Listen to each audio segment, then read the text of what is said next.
যেদিন মরে যাবে সেদিন আমারে খবর দিব, জানাজায় যাবে। এত জ্বালান জ্বালিয়েছে। ও মসজিদের ওই 3 জন মসজিদের ইমামকে খাওয়াতো না। মসজিদের এই সেই কোরআন, যে কোরআনকে নিয়ে সারা বিশ্ব গবেষণা করলো, আমরা কিন্তু সেই কোরআনটাকে মূল্যায়ন করতে পারলাম না। আসেন, এ কোরআন কার বাণী? আরে ভাই বলুন না, কোরআনের পরিচয়টা কি? কোরআনের পরিচয়টা নিয়ে নিই। কোরআনের পরিচয় হলো, কোরআন আল্লাহর তরফ থেকে জিবরাইলের মাধ্যমে হযরত মুহাম্মদ সাল্লাল্লাহু আলাইহি সাল্লামের উপরে আরবের মক্কা নগরের নিকটবর্তী একটি গুহাটির নাম হলো হেরা। হেরা নামক গুহাতে 610 খ্রিস্টাব্দে 1 ফেব্রুয়ারি সোমবার, কত খ্রিস্টাব্দ বললাম বাবা? 610 খ্রিস্টাব্দে 1 ফেব্রুয়ারি সোমবার। আজকে তারিখটা কবে, কত আছে? নারায়ে তাকবীর, নারায়ে তাকবীর। আলহামদুলিল্লাহ। যে মানুষের অপেক্ষায় আপনারা ছিলেন, হুজুর কেবল এসে গেছেন, চিন্তা নেই বাবা। অনেকে হয়তো চিন্তিত অবস্থায় ছিলেন, টেনশন নেই, এখনই আসবেন, কিছুক্ষণ পরেই আসবেন, চিন্তা নেই। আসেন। এই কোরআন 610 খ্রিস্টাব্দে, কত বললাম? আমার সঙ্গে কথা বলুন না।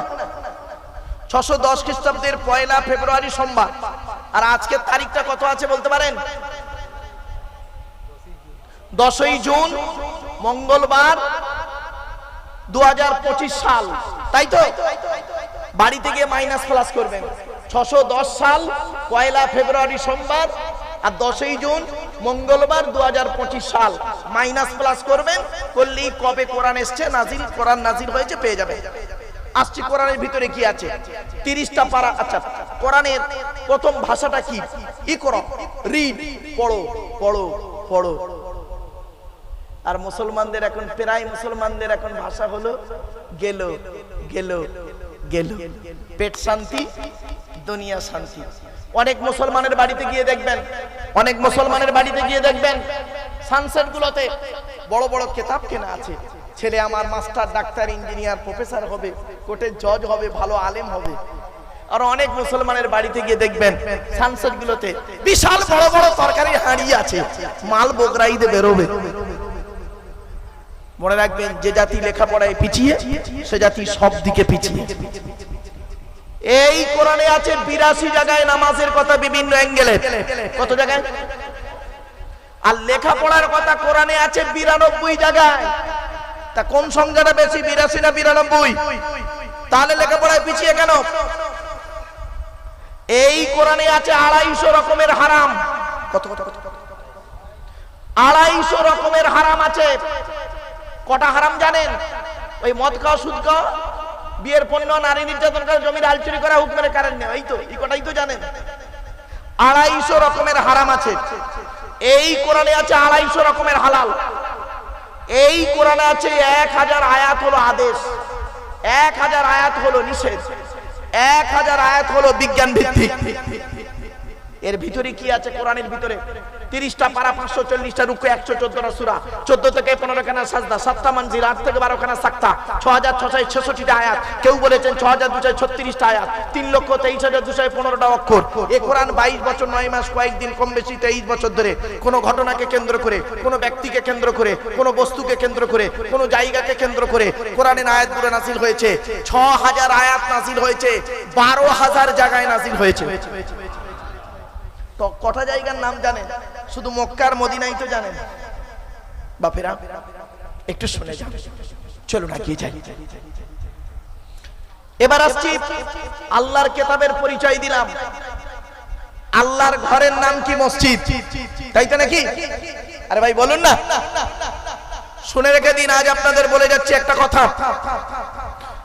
মসজিদে নামাজ আল্লাহর দরবারে কবুল করাতে গেলে, মসজিদে নামাজ আল্লাহর দরবারে কবুল করাতে গেলে ইমাম সাহেবের মাইনে বেশি করে দেবেন। যে মসজিদে ইমামের মাইনে কম, যে মসজিদে ইমামের মাইনে কম, ওই মসজিদের মুসল্লিদের নামাজ আল্লাহর দরবারে কবুল হওয়া মুশকিল আছে। যদি বলেন ফতোয়া, ফতোয়া দেওয়ার আগে 10 বার ভাববি, ফতোয়া দেওয়ার আগে 10 বার ভাববি। প্র্যাকটিক্যাল করে ফতোয়া মারো, কলম চলবে না। 19টা বছর ইমামতি করেছি, 19টা বছর আমি ইমামতি করেছি। 400 টাকা মাইনে, 400 টাকা মাইনে আমার জীবনে 19টা বছর ইমামতি করেছি। জায়গাটার নাম আর বলছেন, আপনাদের ভক্তি শ্রদ্ধা সম্মান সব চটে যাবে, আপনাদের ভক্তি চটে যাবে। এজন্য জায়গাটার নাম আর বললাম না, গ্রামার পোস্টটা বললাম না, থানাটা বলছি, থানার নাম জাঙ্গিপাড়া, জেলার নাম হুগলি। 19টা বছর ইমামতি করেছি, 400 টাকা মাইনে। আর আমার জীবনে এই 19 বছরের ইমামতিতে 3 জন লোককে পেয়েছিলাম, তার মধ্যে 2টো মাল কবরে ঢুকেছে, 2টো মাল কবরে ঢুকেছে আর একটা বেঁচে আছে। আমি মাঝে মাঝে ওই মসজিদে এখন বর্তমানের ইমামটাকে জিজ্ঞাসা করি, বর্তমান ইমামকে জিজ্ঞাসা করে মালটা মরেছে না বেঁচে আছে। ও যেদিন মরে যাবে সেদিন আমারে খবর দিব, জানাজায় যাবে। এত জ্বালান জ্বালিয়েছে। ও মসজিদের ওই 3 জন মসজিদের ইমামকে খাওয়াতো না, মসজিদের ইমামকে পয়সা দিত না, অত্যাধিক আমাকে জ্বালিয়েছে। আজ এই ক্যামেরার সামনে বলছি, তাদের ছেলেরা যারা বেঁচে আছে তারা শোনো যে তাদের বাপেরা কি করে গেছে। খবরদার এরকম কারবার করবেন, আল্লাহর গজব পড়বে। যে মসজিদের ইমামের চোখের পানি পড়বে, যে মসজিদে, যে গ্রামের মসজিদের ইমামের চোখের পানি ঝরবে, ওই মসজিদের, ওই মসজিদের ওই এলাকায় আল্লাহর গজব নেমে আসবে। বলে গেলাম, যে মসজিদের ইমামের চোখের পানি ঝরবে, হকের উপরে না, হকের উপরে নয়। বাস্তবটাই বললাম বাবা, বাস্তবটাই বললাম। চলুন এগিয়ে যাচ্ছি। এজন্য মসজিদের ইমামের প্রতি লক্ষ্য রাখবেন। আমি হলাম আব্দুল্লাহ কিল মারুফ, আপনাদের কাছে হলাম, আমি আব্দুল্লাহ কিল মারুফ হলাম আপনাদের এখানে 2 ঘন্টার বন্ধু। আর আপনাদের মসজিদের ইমাম হলো 365 দিনের সুখ এবং দুঃখের বন্ধু। ঠিক না বেঠিক? এজন্য আপনাদের আমি অনুরোধ করে বলে যাচ্ছি, ইমামের প্রতি ভক্তি শ্রদ্ধা সম্মান রাখবেন। যদি পছন্দ না হয় ইমামকে সসম্মানে বিদায় দেবেন, অপমানিত লাঞ্ছিত করবেন না, তাকে কষ্ট দেবেন না, কাঁদাবেন না। মনে রাখবেন, ছোট্ট একটা উদাহরণ দিচ্ছি, বলুন দেখি আপনারা, স্বামী স্ত্রী কজন হলো? বলুন না, একটু কথা বলুন না আপনারা। স্বামী স্ত্রী, পিতা মাতা কজন হলো? 4 জন, ছেলে মেয়ে। এই 6 জনের সংসার চলতে গেলে বর্তমানে একটা সংসারে বর্তমানে কত টাকা লাগতে পারে? যা বাজারের দাম, বলুন আপনারা। আরে কমসে কম আপনাদের তো সংসার আছে নাকি? আপনারা সব সাধু সন্ন্যাসী। কমসে কম কত টাকা লাগতে পারে? 10,000। তা আপনার সংসার যদি 10,000 টাকায় না চলে, ইমাম সাহেবের সংসারটা 5,000 টাকায় চালাও, কোন লজ্জায়? আল্লাহর গজব পড়ে না রে? আল্লাহর গজব এখনো কেন পড়ে না, তাই চিন্তা করি। অনুরোধ করে বলে যাচ্ছি বাপ, হয়তো অনেকে বলবেন আমাদের ইমাম সাহেব মনে হয় মারুফ সাহেবকে বলে দিয়েছে। আল্লাহর কোরআন হাতে রেখে বলছি বাপ, আপনাদের ইমাম সাহেবকে আমি এখনো জানি না, বাস্তব বলছি। বহুদিন আগে এসেছিলাম, তখন একজনের পরিচয় মুখ চেনা আছে, এখন মনে হয় ভুলে গেছি। তা এখন কে ইমাম আমি জানি না বাপ, সত্য কথাই। কিন্তু আমি যেখানেই যাই আমি বলি এই কথাটা, কেন? আমার মতো কষ্ট যেন কোনো ইমাম না পায় পৃথিবীতে। বাস্তব বলে গেলাম আজকে। এই কথাগুলো কেন বলছি? আপনাদের ব্রেন গুলো খোলার জন্য বাপ। আপনাদের নামাজ কবুল হবে না, মনে রাখবেন। নামাজ পড়ে জান্নাতে যেতে পারবেন না, পারবেন না, পারবেন না, যদি নামাজ কবুল না হয়। ঠিক না বেটি? এই ইউটিউবওয়ালারা, তোমরা আমার ভাঁজ দিও না, আচালা ঢোকাইও না, রাগ করবেন না। আমি হয়তো বললাম তো যে নামাজ কবুল হবে না, হবে না, হবে না, এরা এইটাই ছেড়ে দেবে।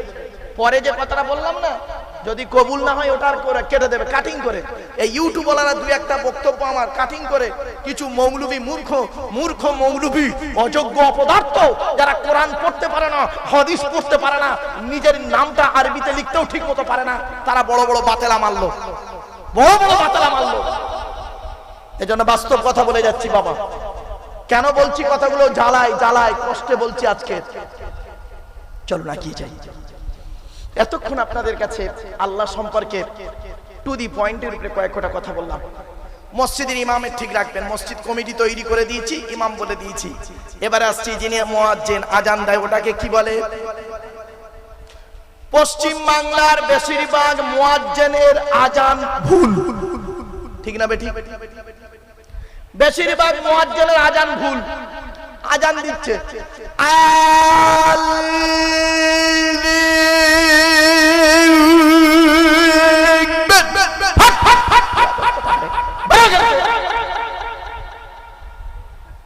একামত দিচ্ছে, একামত হিজ্জা আলা সালা, হিজ্জা আলা সালা, হিজ্জা আলা ফালা, হিজ্জা আলা ফালা, কা মাতি সালা।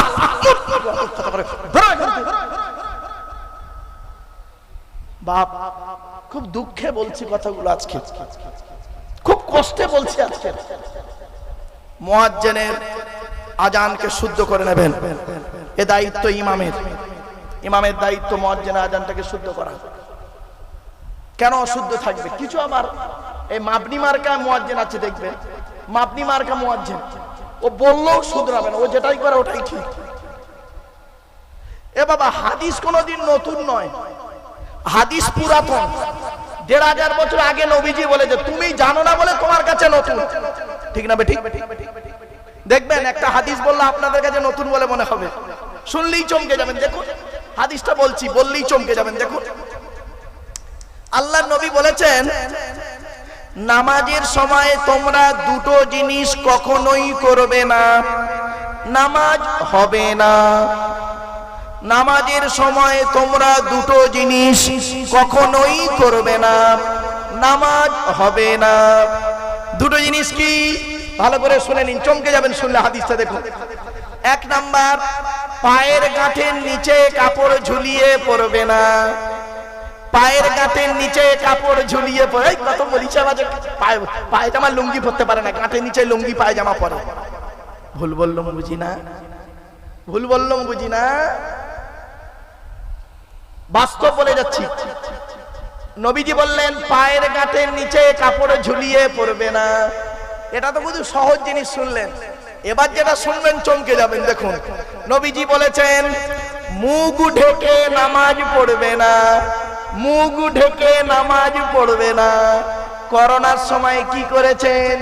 ইমাম সাহেব সমেত দুটো করে মাস্ক লাগিয়ে নামাজ পড়িয়েছে। ঠিক না বেটি? হয়েছে? এই হাদিস তো মৌলভী সাহেব জানে না। এই জন্য যাকে তাকে ইমামতির দায়িত্ব দেবেন না। ইমাম হতে গেলে তার শর্ত হলো তাকে আলেম হতে হবে, নামাজ সংক্রান্ত মসলা জানতে হবে, ফরজ। যাকে তাকে তো ইমাম করে দেন, যাকে তাকে ইমাম করে দেন। হাদিসের হ জানে না, কোরআনের ক জানে না। শোনেন, নামাজের সময় দুটো জিনিস কখনোই করবে না। ১ নাম্বার হলো কি? পায়ের গাঁটের নিচে কাপড় ঝুলিয়ে পড়বে না। যুবক ভাইরা শুনে নিন, পায়ের গাঁটের নিচে কাপড় ঝুলিয়ে নামাজ পড়বে না। যখন নামাজের সময় হবে, পায়জামা বা প্যান্ট একটু গুড়িয়ে নেবেন, আর লুঙ্গিটা একটু তুলে নেবেন। তা বলে সেই বড় ভাইয়ের ছোট ভাই কি বলে, বড় ভাইয়ের পাঞ্জাবি আর ছোট ভাইয়ের পায়জামা পরবেন না, বুঝতে পারেননি? আরে এক একটা লোক পায়জামা পরেছে হাঁটুর নিচে, আন্ডারপ্যান্টের মতো। কেন? এই তুলতে হবে এতটা, এই এত দূর পর্যন্ত তুলেছে। গাঁটের নিচে, গাঁটের নিচে না, গাঁটের উপরেই পর, এত দূর পর্যন্ত তুলে বসে আছে। ছোট ভাইয়ের প্যান্ট, বড় ভাইয়ের পাঞ্জাবি, ওটা করবেন না। সভ্য বলে একটা জিনিস আছে, কথাটা বাস্তব বলছি আপনাদের কাছে। শুনতে হয়তো খারাপ লাগছে, আলেম ওলামা ভাইরা বুঝতে পারছে কি হচ্ছে ওয়াজটা। চলেন এবার আসছি এতক্ষণ আপনাদের কাছে আল্লাহ সম্পর্কে ২-৪টে কথা। মেজাজ গরম দিয়ে চিল্লিয়ে চাললে অনেক কিছু করে বলেছি বাবা। এবারে আসুন নবীর আলোচনা একটু করি, অসুবিধা হবে? হ্যাঁ, একবার তাকবীর দেন, নারায়ে তাকবীর, নারায়ে তাকবীর।